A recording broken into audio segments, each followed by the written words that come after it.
Հիմա այս աղջկա հայրը Մերժան Մոսյանը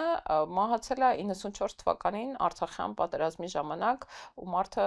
անգամ բանա պարգևատրվել է, հա, այսինքն շատ հերոսապար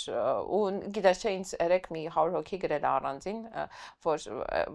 շատ գազանտիպ էր, դաշտային հրամանատար էր եւ այլն, մի խոսքով շատ ուժեղ տղա է եղել, որը մահացել է այս երկրի համար տվել է իր կյանքը, ընդ որում թողել է փոքրիկ երեխաներին ու գնացել պատերազմ։ Հիմա Արցախյան պատերազմի ժամանակ բանակից թռած, ապրիլյան պատերազմի ժամանակ մայիսյան պատերազմին մասնակցած, 44 օրյա պատերազմի ժամանակ բունկերներում ապրած,